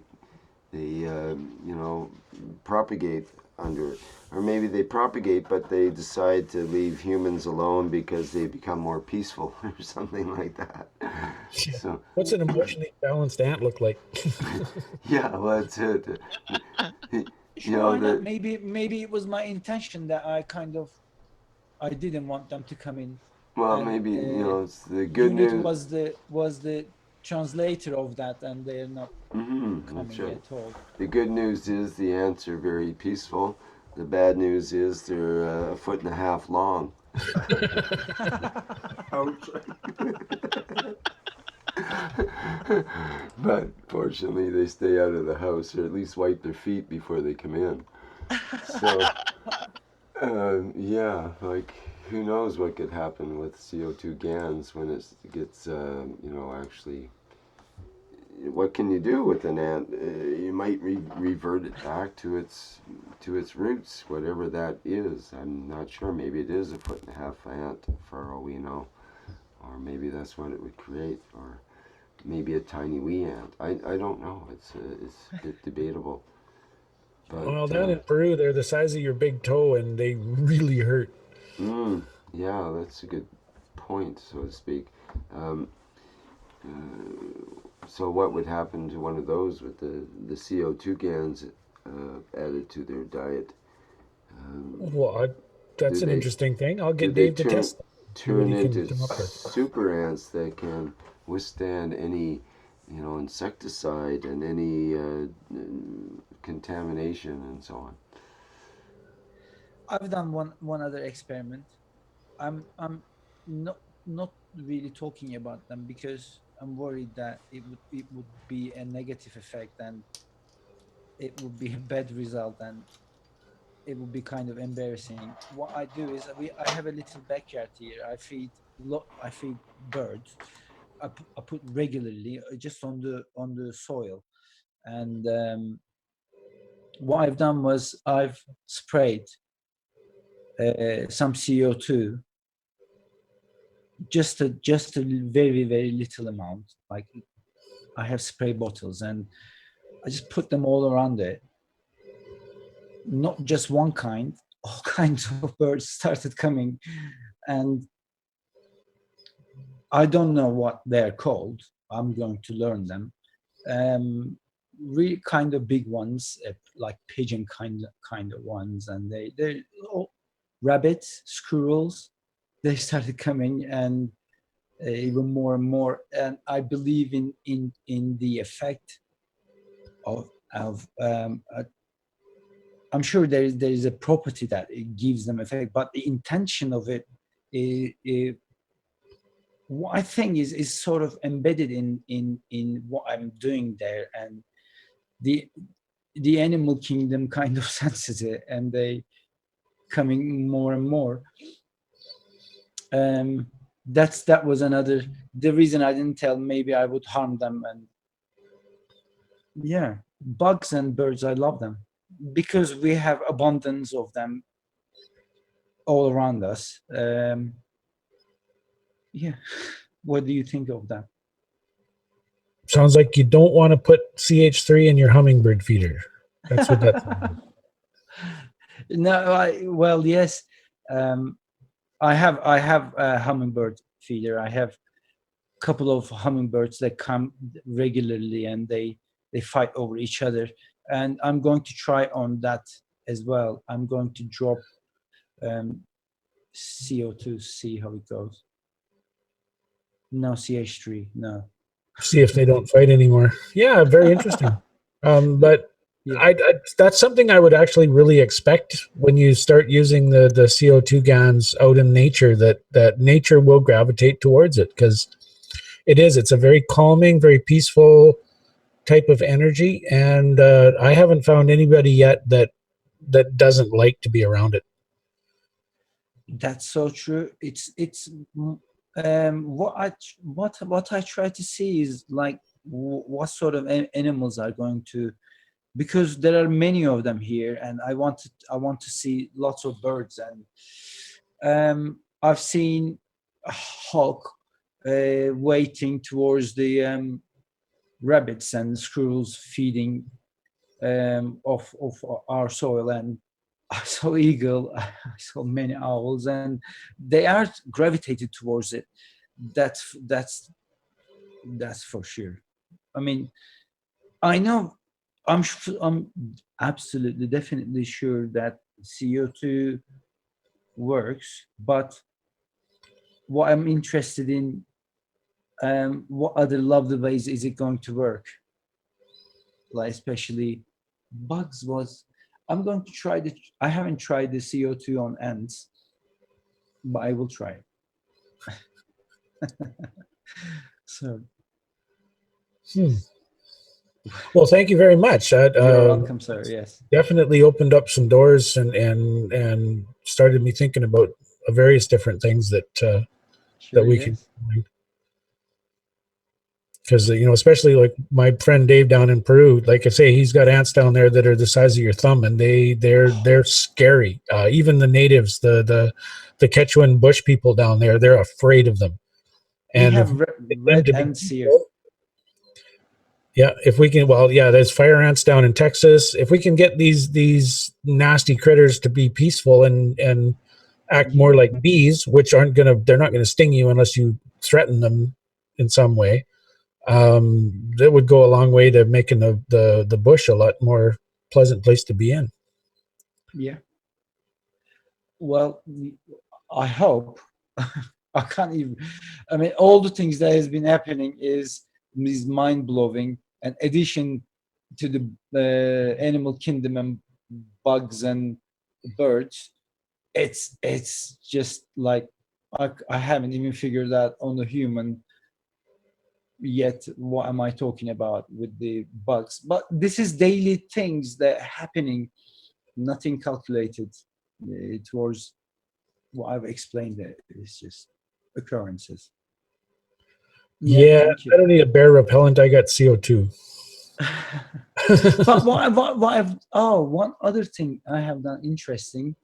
I have had this bucket where I thought, okay, you have to just go out of the barriers and you need to experiment on it without worrying how much am I going to collect or what the conditions are going to be. And so I've used distilled water with salt, of course, and I mixed it and used brass plates and copper plates, and in the middle there was a very chunky zinc sort of a ship. I found it in the thrift store. It's like a boat part or something. It's pure zinc. Okay. I put it in the middle and I've used it, and it started producing CO2. And then I thought, all right, what are you waiting for? Like, play with it. So I instantly I added 18 volts on it, and it immediately started producing amino acid on top. Like instant, I've collected all of them, and the formation that I put my batteries, they were in a I don't know what you call it, parallel way. Well, I had this toy, so I dismantled that toy. I've used the compartment of where you put the batteries, but it wasn't that I supposed to put it so that production would give results. And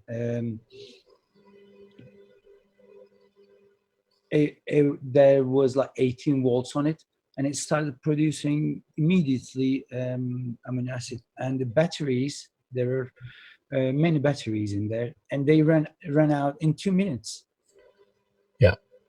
Yeah, I've done copper and zinc with a 19-volt computer power supply, and the output is phenomenal. I mean, you can watch it grow. It took about 15 minutes, and the thing was full. But that's mostly zinc oxide. There's very, very little CO2 in that. The voltage is just too high for that. So I've added my previous CO2, sea CO2, ocean CO2 experiments, and I used the water where I have collected, which was washed, pure CO2 water, and I just literally poured onto it. What do you mean And CO2 water from the ocean? Is that what you're CO2 saying? from, yes, Yeah, CO2 there's from no the such thing. ocean. No such thing. Pardon? There's no such thing. You can't Oh, get pure I, CO2 I, from the ocean. Mr. Keshe explained in the last workshop that you would have to refine all of the elements of the world, of the universe, out of the water in order to get the pure CO2 GANs out of that's true. seawater. My explanation was poor. I'm sorry. So yeah, but that was the production, CO2 plus the other components. Oh, So I plus the had other that. components in the salt water. You mean not using Yes, caustic in the seawater to get CO2 GANs. that's right. So, okay, some people call that the CO2 GANs. Got it. Okay, fine. Carry on. Sorry for the outburst there. Just trying to get clear because there's been a Absolutely. big confusion about that. And Mr. Keshe kind of cleared it up in last time. Go ahead. Well, okay, I can explain that even more. So I thought I produced CO2 GANs from the seawater, which I have bought it from an aquarium shop, which was purified ocean water for the aquariums. So I mixed it with caustic, and it produced some CO2. So I washed it, cleaned it all out, and there was, I thought, CO2. Wait a minute. You said you mixed it with caustic? Yeah. Okay, well, that's, again, we get back to what I just said. That's not CO2 GANs. That is the GANs of seawater, which is GANs of every element in the universe, basically. Not of CO2. It's CO2, but it's also got every element in the universe mixed in with it. So you'd have to refine out all of those elements in order to get CO2 GANs out of the seawater GANs that's created with caustic. Sure. What can we call that? Like, you can call it Rainbow. whatever you like, but Rainbow. it's something that Mr. Keshe doesn't deal with and has nothing to do with, according to him last workshop. I remember it precisely. Yes, for sure.